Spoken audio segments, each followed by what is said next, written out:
자, 그리고 그 다음으로 한번 생각해 보셔야 될 게 내가 외국인이랑 같이 쉐어를 할 건지 아니면 한인 쉐어를 들어갈 건지도 한번 잘 생각을 해봐야 돼요.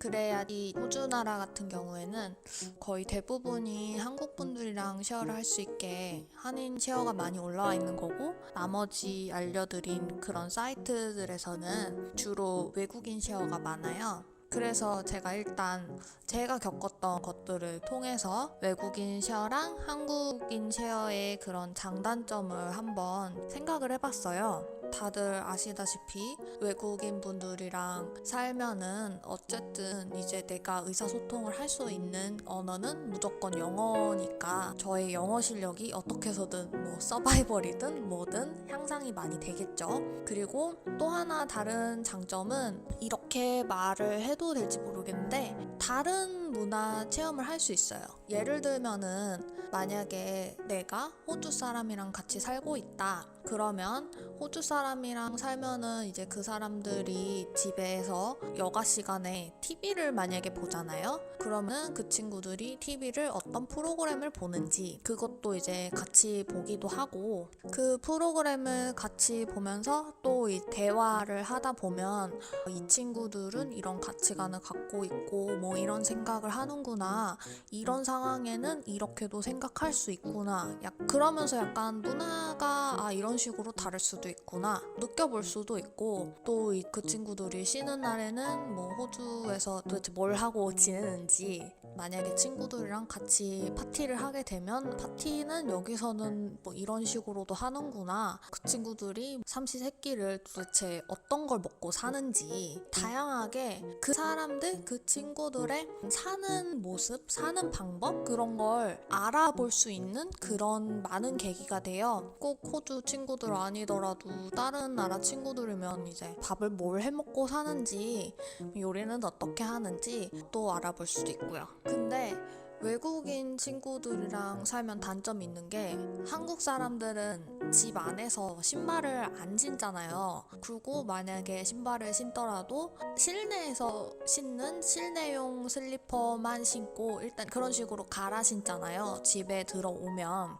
맨발로 다니기도 하고 이렇게 해야 하니까 또 이제 바닥 청소도 걸레질도 빡빡하고 하는데 여기는 그런 게 없어요. 그러니까 여기는이라기보다는 여기도 아마 안 그러는 사람은 안 그럴 거라고 생각하는데 그런 경계가 없어요. 예를 들면 우리는 집에 딱 들어오면 신발장까지만 신발을 신고 그 후부터는 실내용 슬리퍼로 갈아 신던지 또 아니면은 그냥 신발을 벗고 다니던지 그러잖아요. 또 예를 들면 한국에서는 욕실용 슬리퍼가 따로 있고, 만약에 뭐 발코니 뭐 이런 데로 이제 야외로 나가는 부분에서는 당연히 우리는 실외에서 신는 신발을 신어야 된다고 생각을 하잖아요. 이 친구들은 그런 경계가 없어.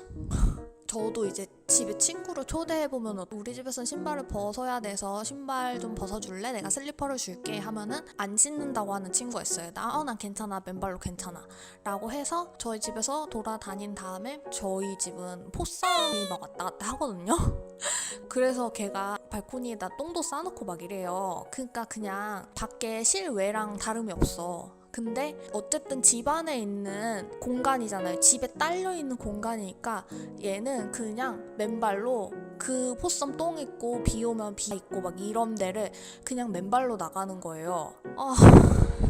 진짜 막 그래도 손님이니까 뭐라고 말은 못하죠. 일단은 내가 신발을 벗어달라고 했으니까 신발을 벗어줬으니까 그걸로 이제 참고, 그 친구가 가고 나면 전 이제 다시 바닥 청소를 해야 되는 거예요. 어쨌든 그런 게 좀 달라요. 그런 기준?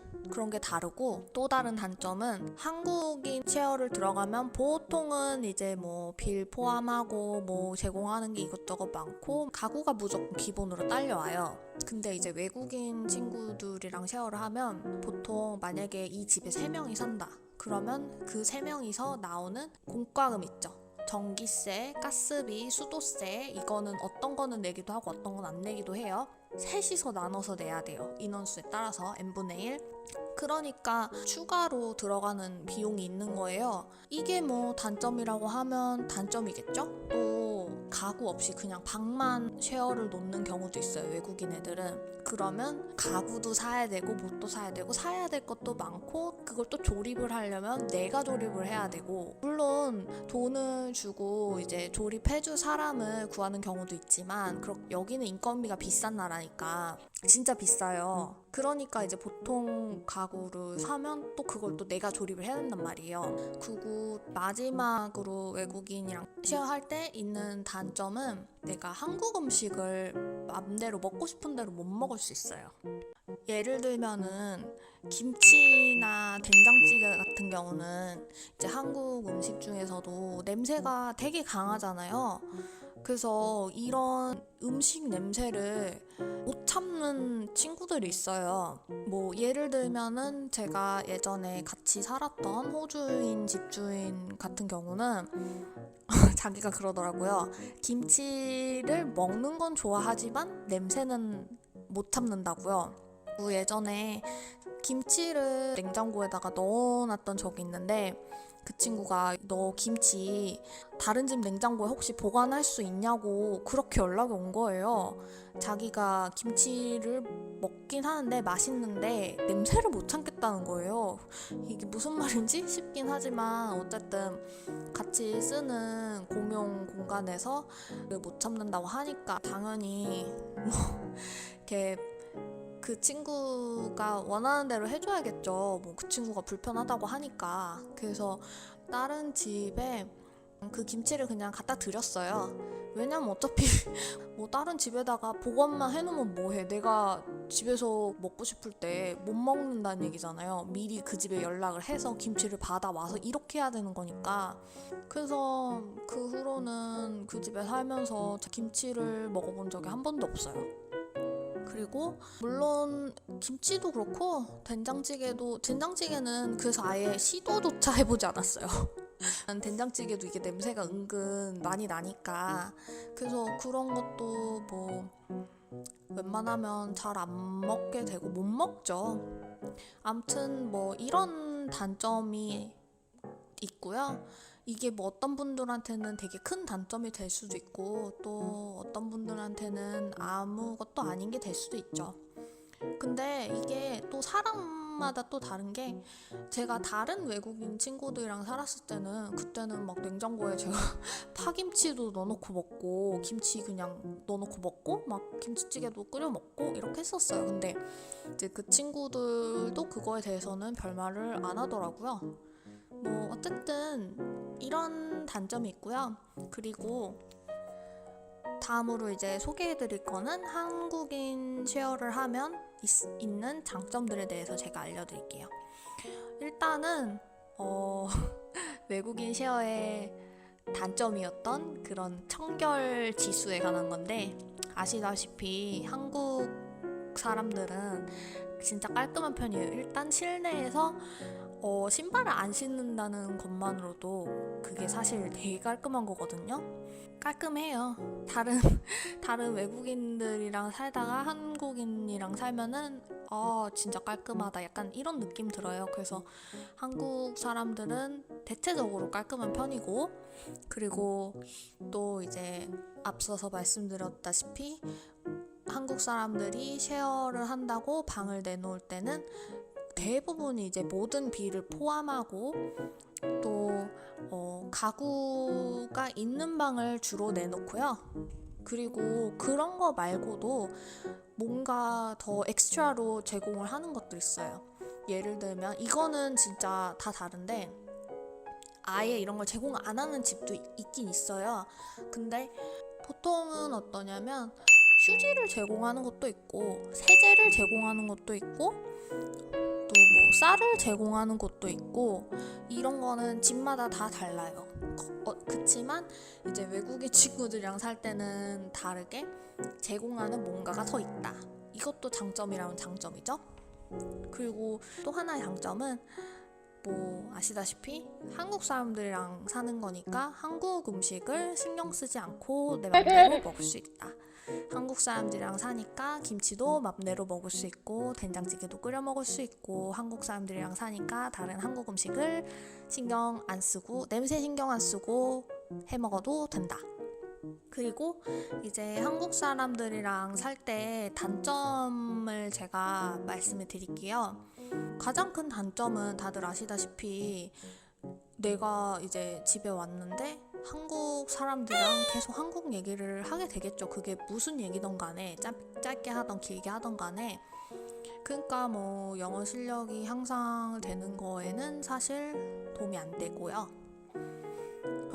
제가 단점이라고 이거를 처음에 적어놨는데 사실 이거는 생각해보면 어떤 나라 사람이건 떠나서 다 사람마다 다 다른 것 같은 게요. 뭐 약간 갑질하려고 할 수 있다? 이거를 제가 처음에 써놨었어요. 왜냐면은 한국 사람들이 일단은 방을 쉐어를 내놓을 때 제가 말씀드렸잖아요. 그런 뭐 빌 포함하고 뭐 가구를 주고 약간 이런 식으로 방을 내놓기 때문에 전기세가 많이 나온다, 뭐 수도세가 많이 나온다, 뭐 이런 거슬리는 것들이 있다.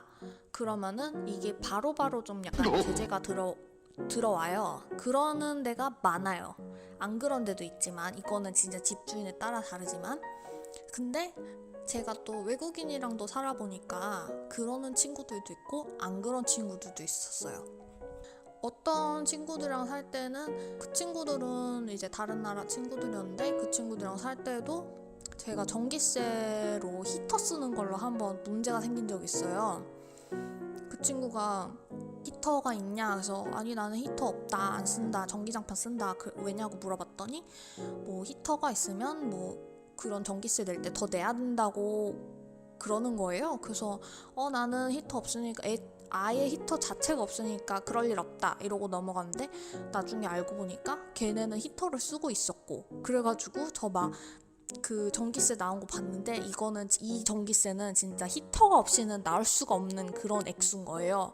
그래서 막 가서 막 싸우기도 하고 그러는 경우도 있었고, 근데 또 호주인 집주인이랑 살았을 때는 그런 건 없었어요. 근데 대신 막 그런 거 있죠. 자기 집이니까 내 물건 말고 공용 공간에 다른 물건이 있는 게 싫은 거야, 걔는. 그래서 진짜 공용 공간에 뭔가를 내가 갖다 놓잖아요. 그러면 항상 진짜 연락이 왔어요. 혹시 이거 좀 어디다 딴 데 갖다 놓을 수 없냐, 혹시 이거 좀 치워줄 수 없냐, 이런 식으로 계속 연락이 온 적이 있어요. 이것도 뭐 갑질이라면 사실 갑질이죠. 근데 이제 뭐 다른 또 제가 좋은 한국 분들이랑 쉐어를 했을 때는 저는 진짜 그런 거 한 번도 말 들어본 적도 없고, 뭔가 그렇게 간섭을 받는다? 그런 생각이 들어본 적이 진짜 한 번도 없었어요. 그러니까 이거는 케이스 바이 케이스라고 생각을 하고요. 그리고 제가 이제 사실 다 이렇게 장점과 단점을 써보니까 한국 분들이랑 사는 게 장점이 많더라고요. 근데 또 이것도 사실 제가 계속 강조드리고 싶은 건 나랑 맞는 사람들이랑 사는지, 그게 가장 중요하다고 생각해요. 그렇게 하더라도 저도 외국인들이랑 살았을 때 뭐 더 좋았던 적도 있었고 한국 사람들이랑 살았을 때도 더 좋았던 적도 있었고 다 다르니까요. 그래서 이거는 그냥 이런 것 정도는 한번 고려해볼 만하다라고 그냥 참고 정도만 하시는 게 좋을 것 같고요. 또 이제 내가 결정을 할 때 그냥 한번 알아봐야 될 그런 걸로 알고 넘어가 주셨으면 좋겠습니다.